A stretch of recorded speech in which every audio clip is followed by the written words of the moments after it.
That's funny. I was thinking that maybe you could choose someone instead of someone raising their hand.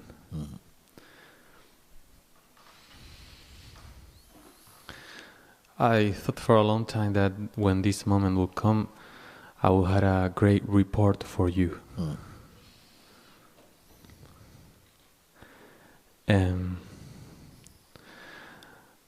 Today I see, I see, and I feel a lot of embarrassment because of a huge amount of arrogance. I thought I knew something. I thought I knew things.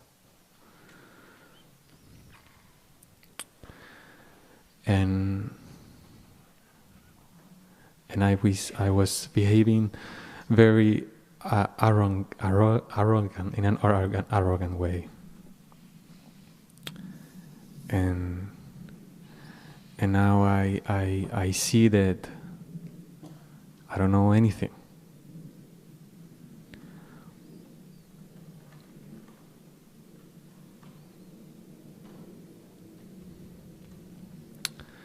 And how does that feel? How does it feel when you say these words, I don't know anything, right now? How does it feel for you? It feels like a start. Yes. Yes. And I see, I witness all these people having this very nice reports to you, and every time this happens is joyful for me as well. Like every time someone is there and come you close. Said something. You say, I said, how does it feel to say or admit I know nothing? And you say it is a start. What will be the finish of it? That you will know something? Stop for a moment, slow down. You say it is a start. I feel what you say. It's good. It is a start, like something fresh, something sincere, at least now. Okay? So what will be the end of it? It is a start. That I don't know anything, I admit I don't know anything. So keep on knowing nothing.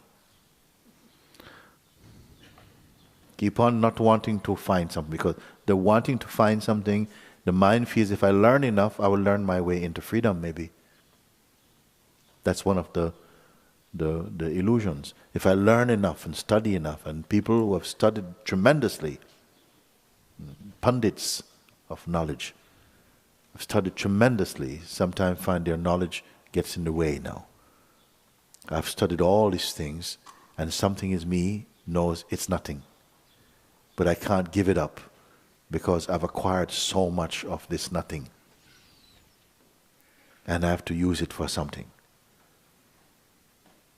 You put the value still on it or something. So you say it is a start, then where will be the end? Where will be the end? Will it be to know something now? I say no. Keep on going, knowing nothing. So if you put all of this, including your desires, okay, now I know nothing. Now let me see if I can start know the proper something. And I said, no, let's go for a moment and see. Keep knowing nothing. Keep knowing nothing, no. And examine the environment of your own self. No. And this is where I feel now a little bit desperate, because it's as if I am so used to be only doing or being only understanding. I realize that even though it is said that it's not that way, I can't seem to be myself.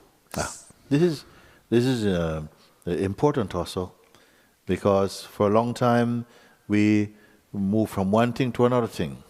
We're like Tarzan in the jungle. He swings on one vine, he takes next one, then he has to let go the next one, isn't it? Otherwise he's dangling between two things. So he swings on one piece of knowledge, then you get to another one, then you must let the whole one, then you must move on. So now you've come to something, no knowledge then, no nothing now, and then you feel you're left on your own for a moment. And everyone who comes to the stage, some anxiety is there, because now I don't know what to do. I feel completely lost. So yeah, you stay like this for a moment. Experience this feeling of feeling lost, but don't wallow in it. There's something else that's there that's actually not lost. It's not lost. It has no direction. You see? But in front of it, the mind, who's usually up to some activity, is feeling, oh, what do I do now? You're taking all my tools. You're taking all my maps, all my jobs. Now, then what can I do? How can I live like this? And this is still, the chatter is still going on. And you feel a bit lost. I don't know how to do nothing. Okay? But this is still just a noise. You see? And you are aware of this noise. Don't identify with this noise then, you see.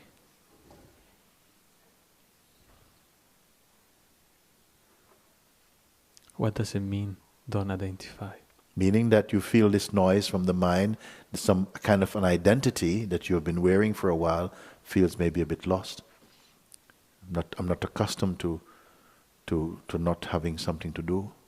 So there's a bit of anxiety, some discomfort. But you are aware of this discomfort, this feeling. So just watch it without any passion. Just let it be there for a moment. Because what we all do is we try to run to the next action. You see, you try to go to the next thing because you can't bear your own silence. As yet we have not come to silence, we've only come to the end of activity for a moment.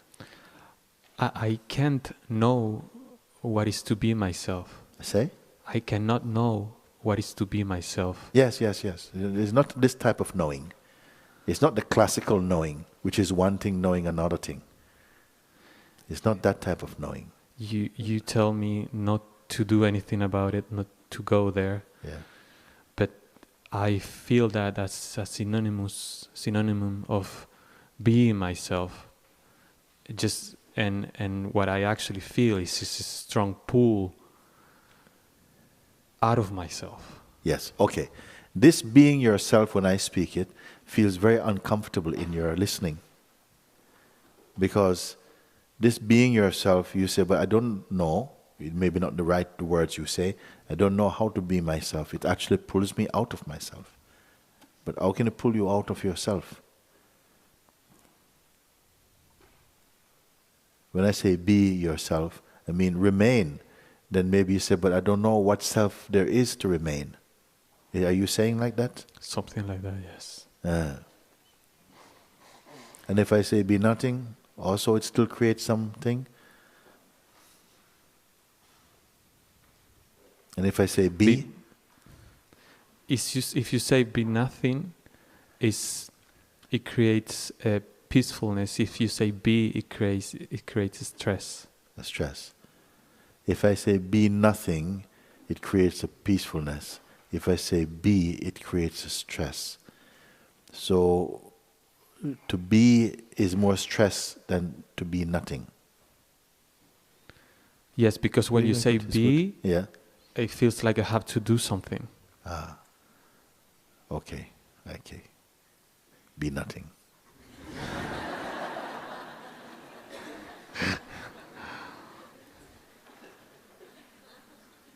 Because be nothing is be for me, you see. Because be something we are used to. Be nothing is just in its honest, simple term means remain as you are, be. But if you have the sort of mind that goes,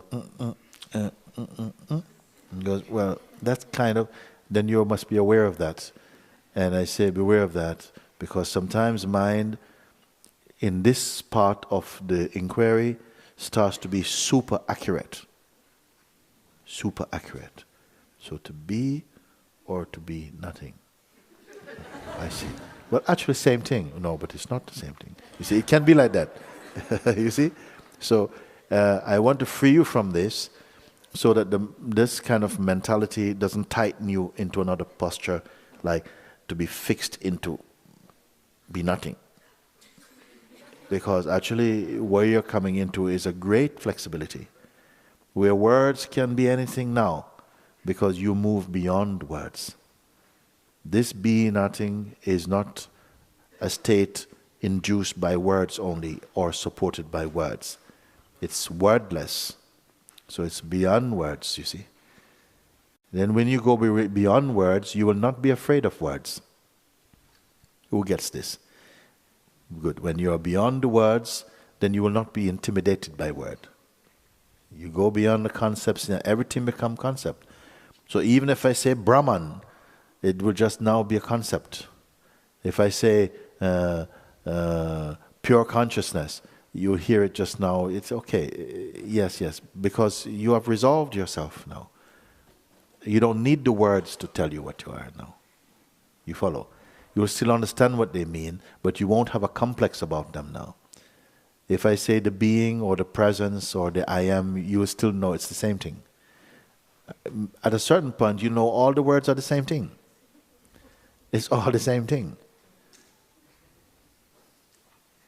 But while you have a distinguishing mind, which is useful up to a certain point, then it will seem to matter. Did you mean this or that? Because, okay, a bit off center here or whatever, but gradually as it moves again into your naturalness, your infinite being, you see. Don't be twisted by the words. They're just a sense. They're just a pointing finger. The rest, grace completes. It reveals yourself. Your alreadiness is here.